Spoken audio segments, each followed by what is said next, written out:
Do you even know her? My mother's voice sliced across the rooftop like a flute glass cracking. Heads turned.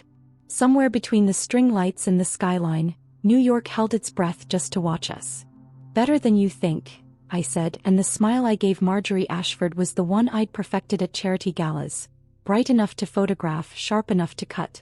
The Whitman House Hotel in Tribeca had done what it always does for old money. Polished everything until it gleamed. A string quartet eased through Sinatra. White peonies, white candles, white napkins folded into small swans.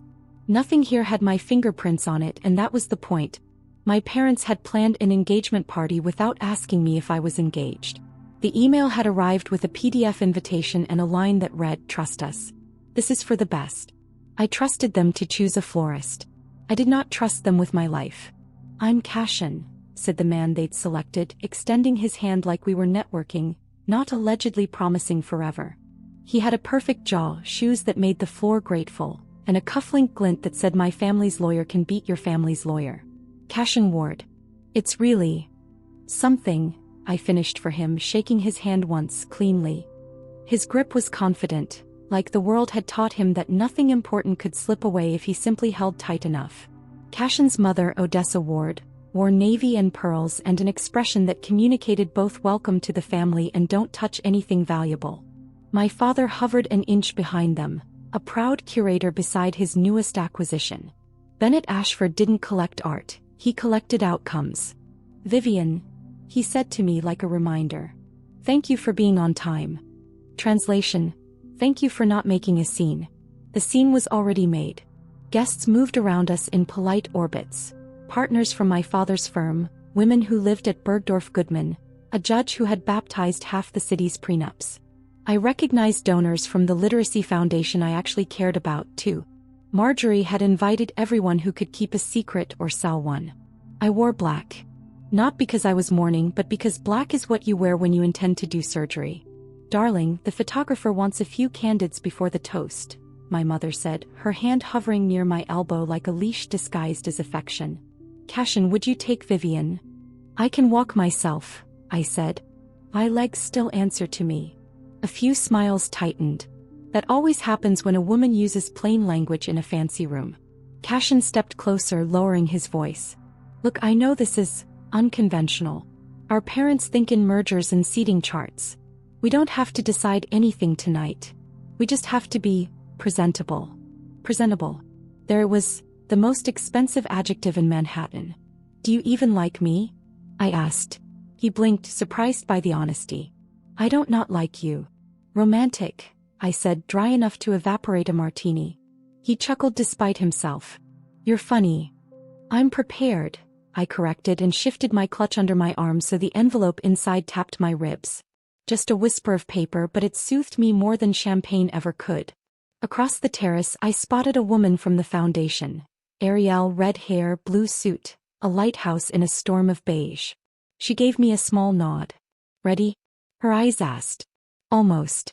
"Vivian," my father said softly, stepping into my line of sight. He always did that, inserted himself between me and whatever I wanted like a human speed bump. "We've worked very hard to get both families in the same room. The Wards are useful," I offered. "Aligned," he said. "Cashin is respectable. Ambitious. Steady. A pony." He was describing a pony. "And me?" I asked. My father's gaze flicked to my shoulder, where my dress didn't quite hide the long, pale scar I'd earned 2 summers ago when I was building the foundation's mobile library truck by hand because the contractor ran. He hated that scar because it said I had been somewhere he hadn't scheduled. "You," he said, "are brilliant when you don't sabotage yourself." There was the family gospel. Odessa's pearls clicked as she rejoined us. "Shall we," she said, "before the ice sculptures become modern art?" Marjorie took that as a cue. She clinked a glass with a sterling spoon and the terrace quieted on command. She was magnificent in moments like this. Stage-managed warmth, flawless posture. A smile calibrated to make photographers feel blessed. "Friends," she began, "thank you for joining us to celebrate what we have all hoped for, 2 remarkable families becoming one." My spine prickled. "Hoped for implies prayers I never said." "Cashin and Vivian are a natural match," she continued. A union of values, vision, and verbiage, I murmured. Cashin slid me a look. Presentable, he whispered and lifted his glass. My mother pivoted to me, hand outstretched for the pass of the baton. She loved passing batons. It absolved her of ever having to stand at the finish line alone. Vivian dear, she said. A few words. The quartet quieted. The skyline leaned in. The scar at my shoulder stopped itching. I felt the old panic press at my ribs. The one that says go along, keep the peace, apologize for existing, and then felt it dissolve against the envelope in my clutch. Thank you, I said, stepping forward. The mic was warm. The night was 100 eyes. I want to say how grateful I am that everyone made time to be here for this.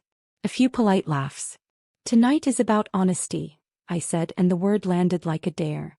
And since we're starting a life, allegedly, it feels fair to start with the truth. I could feel my father's don't do it travel toward me like a weather system. Odessa's pearls went still. Cashin's jaw tightened just a fraction, the part of him that understood business more than people.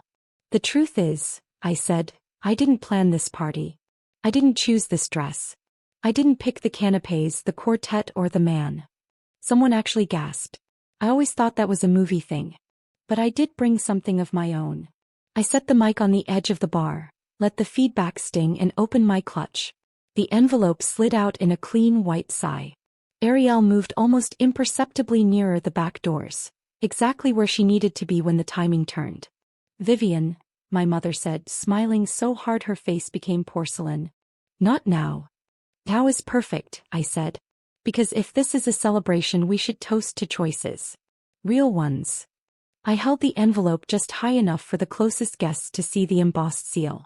Cashin's eyes flicked to it, sharp and calculating. He wasn't a fool. He just thought the board was his. Let me start, I said, and the rooftop went very, very quiet, by choosing mine. No one moved. Not even the candles. It's amazing how fast an entire rooftop full of New York's most socially bulletproof people can forget how to breathe. Cashin's eyes stayed locked on the envelope like it might sprout fangs. My father's hand twitched, halfway between snatching it from me and shoving it back in my clutch. Marjorie, ever the performer, kept her smile fixed as if a single crack might send the entire evening tumbling into the Hudson. Vivian, she said in that hostess tone that sounds like sugar and feels like a shiv. Whatever you think this is. It's exactly what you think it is, I said and slid my thumb under the seal. Somewhere in the crowd, a champagne flute shattered. No one stooped to clean it up.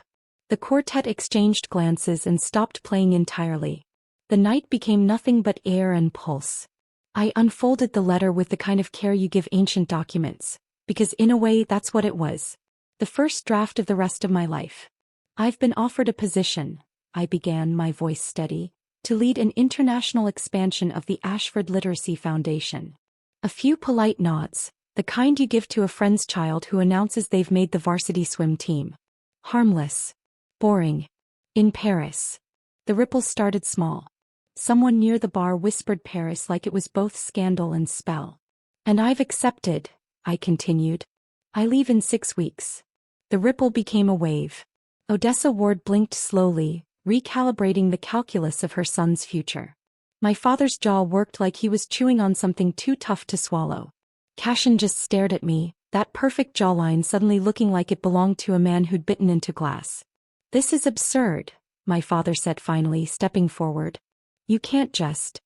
I can, I said the two simplest words in the world. Marjorie laughed, brittle and bright. Darling, you're being dramatic. This is a lovely opportunity, of course, but nothing we can't reschedule. The Wards have already booked the plaza for December. Your guests. My guests. I asked. You mean your guest list? Your caterer? Your florist? Your groom? Cashin flinched. I didn't let him speak. When you told me about this party, I said, turning to the crowd now, you didn't ask if I wanted to marry Cashin. You didn't ask if I loved him. You didn't ask if I even liked him. You asked nothing. A man in the back shifted uncomfortably. Women who'd known me since I was in a tartan jumper at Burley glanced at each other with dawning recognition. They'd seen this script before, just not performed here, under these lights, with this audience. I held the letter up. This is my answer to every question you didn't bother to ask. Paris isn't a rebellion. It's an escape route. And I'm taking it. Cashin stepped forward now, his voice low enough that only I could hear. You could have told me privately. You could have asked me privately, I said just as low. Ariel was by the doors now, exactly as planned. She gave a tiny nod, the signal. I looked back at my father, my mother, Odessa, Cashin, every polished mask in the room. The Ashfords have always believed in legacy, I said. I'm starting mine tonight. And before anyone could find their next line, I slid the letter back into the envelope, handed it to Ariel, and stepped off the little circle of light where my parents had placed me. Because the truth was, this was only the first surprise of the evening. The second one would make this look like a toast. The terrace was still humming with confusion when I slipped inside the hotel. From the outside, the Whitman's event space looked like it had been carved from a diamond. Inside it was all velvet and glass. Rooms that made you walk slower so you didn't disturb the perfection.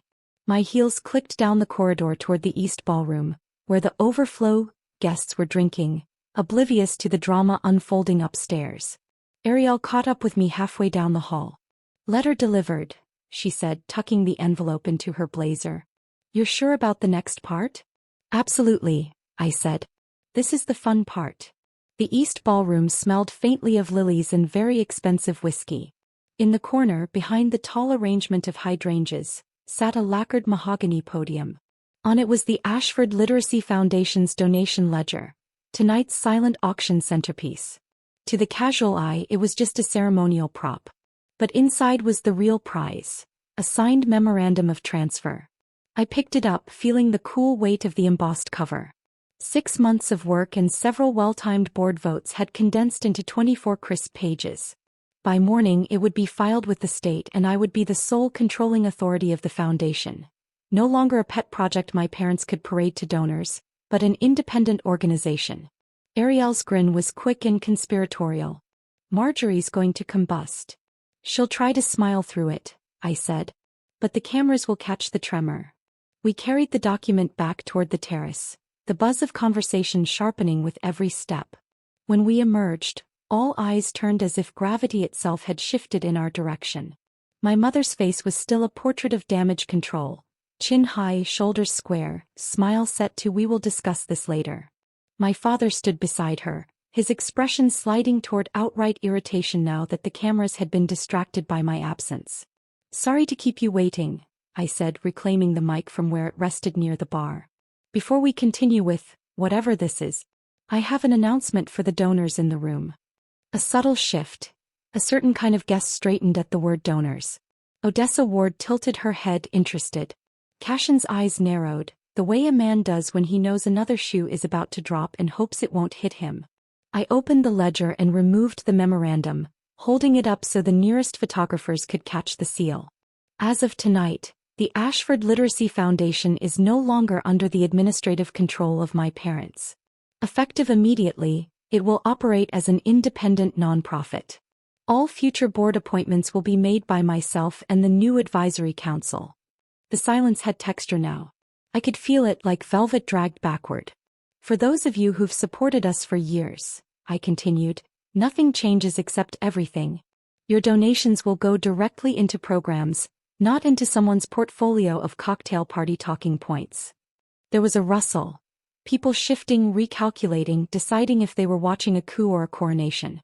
My father's voice was low but audible enough to carry. "Vivian, this is not the place."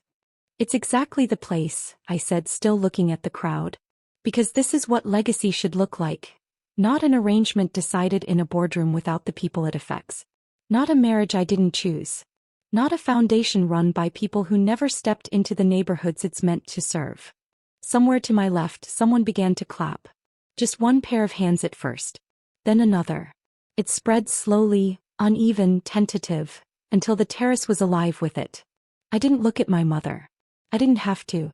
I could feel the ace in her smile from here. Because the real surprise wasn't Paris. It wasn't the foundation. It was that this time they had no power to stop me.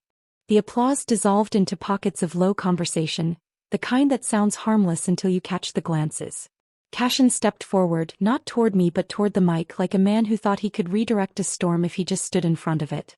"Let's take a moment," he said, his tone polite but taut. Vivian and I clearly have things to discuss in private. There's nothing to discuss, I said, keeping my voice even. Unless you want to start with why you agreed to an engagement without ever asking me. A few eyebrows rose. People leaned in. This was no longer polite society. This was live theater. Cashin's jaw flexed. I thought that I was a line item in a family merger? I said, you weren't wrong. Behind him, Odessa's hand closed around her clutch so tightly the pearls on her wrist pressed white against her skin. She was a woman accustomed to directing the narrative, and right now her son was losing it one sentence at a time. My father stepped in then, his voice the kind he used when talking down hostile investors. Vivian, your mother and I have been making my decisions since I was old enough to hold a spoon, I said. But this one is mine. And there it was, the smallest fracture in his composure. Bennett Ashford could handle competitors, markets, even scandal. But he hated defiance he couldn't buy off. Let's not make a spectacle, my mother murmured, still smiling for the room. You made the spectacle, I said, when you invited 200 people to a wedding I never agreed to. That drew an audible intake of breath from someone near the bar.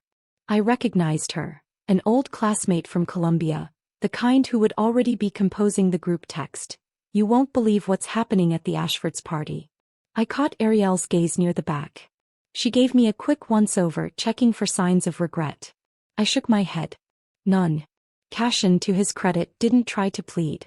He just straightened his shoulders, the practiced stance of a man retreating with dignity. If you've made your choice, he said, then I wish you well in Paris. It was calm. Respectful. But it didn't matter. Odessa's face gave her away. This was humiliation dressed as civility, and she'd never forgive me for it. I'll send you the address for the foundation's new office, I said. In case you want to donate without going through my parents. Cashin's mouth almost twitched into a smile, but he stopped it in time. He nodded once and stepped back into the crowd, letting the space between us fill with silence. And that's when I felt it, something subtle, dangerous. The air had shifted. This wasn't outrage anymore. It was curiosity. People who'd come for an engagement party were now looking at me like a chess player who'd just sacrificed her queen and somehow turned it into checkmate. But the thing about fault lines is, they don't stop after the first quake. I knew the next one was coming. And it had my parents' fingerprints all over it. The first sign came faster than I expected. I was halfway through a glass of champagne, more for camouflage than thirst, when I saw my father slip toward the far corner of the terrace. The corner where the foundation's 3 biggest donors stood in a tidy cluster, each wearing the kind of watch that could buy a summer house in the Hamptons. Bennett Ashford didn't rush. He never rushed. He moved like a man for whom the world slowed down to accommodate him. I knew that walk, equal parts confidence and calculation. It was the same one he used before closing a deal or dismantling an opponent. Ariel, 2 tables away, clocked him too. She started to move in his direction, but I gave a small shake of my head. This was my play to make. From where I stood I couldn't hear his words, but I could read the choreography. A warm handshake, a hand on a shoulder, a lean-in for the confidential tone. One of the donors, Clay Harriman, who'd been on the board since the foundation's inception, nodded slowly, the kind of nod people give when they've been told something that makes them feel like they're in the inner circle. My father was trying to contain the damage. Reframe the evening as the impulsive outburst of a passionate but misguided daughter. Keep the money flowing in the right direction. I set down my glass. Time to interrupt. Clay, I called, my voice just loud enough to cross the space without shouting. I was hoping to catch you before the night was over. 3 heads turned. My father's expression didn't change, but I saw it, the fractional pause in his breathing. I closed the distance in a handful of steps. I wanted to thank you personally for your last donation, I said to Clay, ignoring the fact that my father was standing between us like a physical firewall. It funded the entire expansion of our mobile library program in Queens. We've got the pictures from last week's launch. Kids lined up around the block. Clay's face softened. That's wonderful to hear. I reached into my clutch, not for an envelope this time but for a tablet. I swiped to the folder and held it out. The images filled the screen. Children clutching books like treasure, volunteers unloading crates. The side of the van painted with Ashford Literacy Foundation in bold letters. This, I said, is exactly what your donations will keep doing. Directly. Without any middlemen. The word hung there deceptively casual. My father's gaze sharpened, but he stayed silent. I've already set up the independent accounts, I continued. Ariel can send you the new wiring details tomorrow. If you want, you can even visit the new offices next week. See the programs for yourself. Clay looked between us. My father's jaw was tight enough to crack glass. I'd like that, Clay said finally. I smiled, genuine this time. Perfect. By the time I walked away, I'd caught 2 other donors watching, their curiosity piqued. My father might still control the narrative in certain rooms, but this wasn't one of them anymore. And that's when I knew he wouldn't stop tonight. If he couldn't keep the money, he'd try to keep the power. Which meant his next move would be aimed straight at me. It happened over dinner. The hotel staff had transformed the terrace in under 20 minutes. Cocktail tables replaced with a long, gleaming banquet table draped in ivory linen. The skyline now a glittering backdrop for what my parents clearly intended to be a return to normal. Crystal stemware, silver chargers, the kind of place cards written in calligraphy that looked like they belonged in a museum. I'd been placed between Cashin and my mother. Not an accident. Cashin's presence was supposed to remind me of what I was giving up, while my mother's proximity was meant to keep me contained. Across from me sat Odessa, her pearls newly tightened around her neck, and my father at the far end, where he could conduct the table like an orchestra. The opening courses passed in a tense politeness.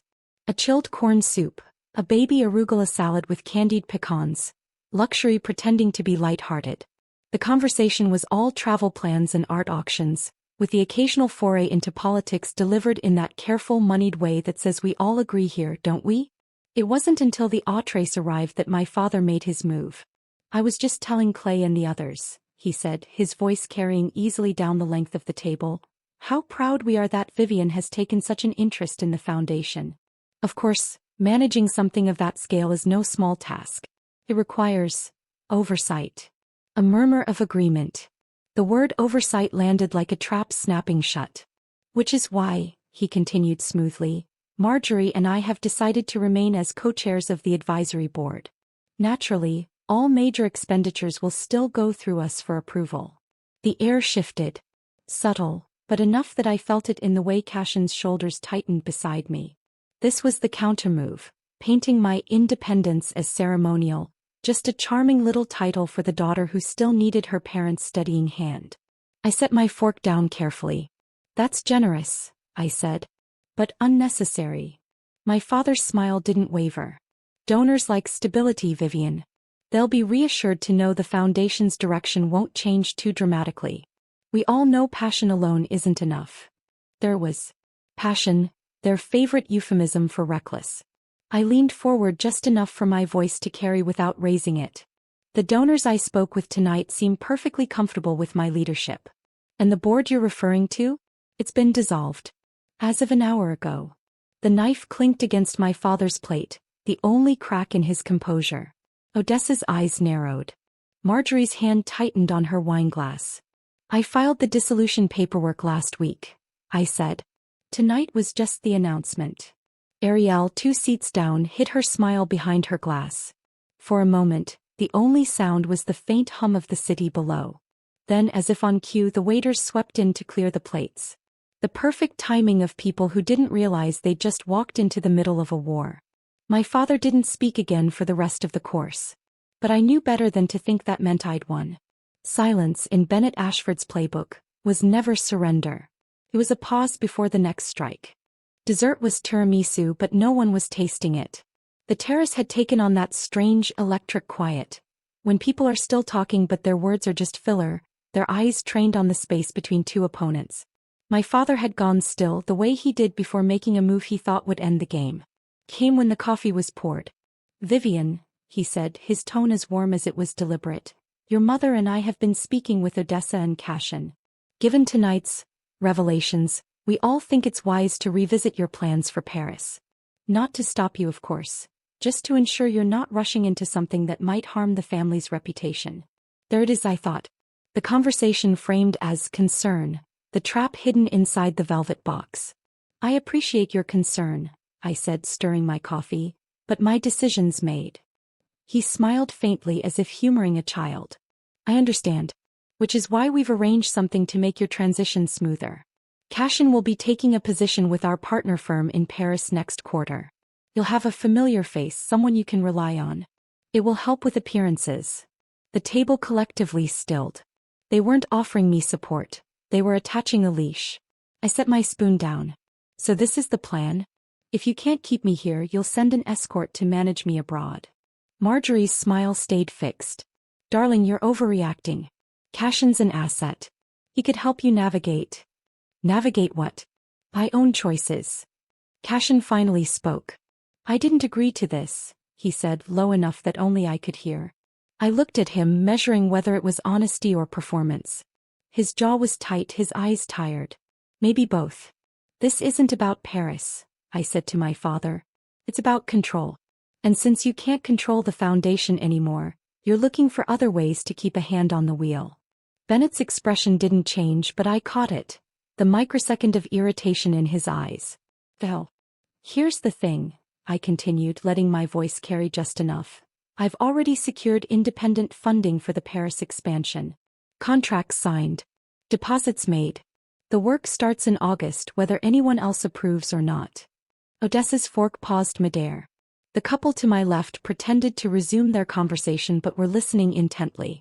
And as for Cashin, I added, I think it's time we were both clear. There is no engagement. There never was.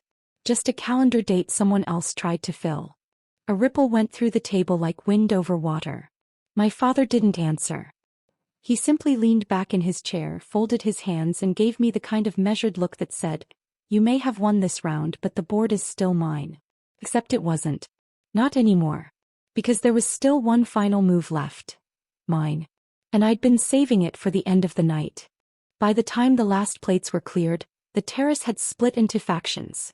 Guests who wanted to leave before the scandal got messy, and those who lived for the mess and would have stayed even if the building caught fire. I stood near the railing, the city glittering below like it was in on the secret. Ariel slipped beside me, a discreet envelope in her hand. Everything's ready, she murmured. Good, I said. Let's finish this. I crossed the terrace slowly, letting the hum of speculation build. My parents were still anchored at their end of the table, Odessa nearby, Cashin standing slightly apart like a man who'd realized too late that the lifeboat had already sailed. Before we end the evening, I said, raising my voice just enough to pull every gaze my way, I have one last announcement. Marjorie's smile froze. My father's expression didn't change, but his fingers tightened around his coffee cup. I opened the envelope and pulled out a single page, thick cream paper, my signature in black ink at the bottom. This, I said, is a binding agreement transferring the Ashford family's remaining stake in the Foundation's operating trust to a separate holding account, effective immediately. It's been signed by the board, notarized and filed. As of tonight, the Foundation is not only independent, it is untouchable. A visible shift went through the room. This wasn't theater anymore. This was final. Any attempts to override this structure will require unanimous consent from the new advisory council, I continued. And considering that council was handpicked by me, I think we can all guess how that will go. A ripple of low laughter spread among the younger guests, the ones who had no stake in protecting my parents' illusion of control. My father's voice was calm, almost pleasant. You've made your point, Vivian. No, I said. I've made my choice. I looked directly at him. You taught me that power is about who holds the pen. Tonight it's mine. I slid the document back into the envelope and handed it to Ariel. Then I lifted my glass, not champagne this time, just water, clear and unshakable. To legacy, I said. The kind you build yourself. The toast was met with scattered applause, but I didn't care about the volume. What mattered was the tone, respect in some hands, resignation in others. I set the glass down, turned toward the open terrace doors, and let the night air wrap around me as I walked out. Behind me, the murmur began again. Questions, speculation, the sound of an empire quietly realizing it no longer owned its brightest air. And for the first time in my life, I wasn't walking away from something. I was walking toward it.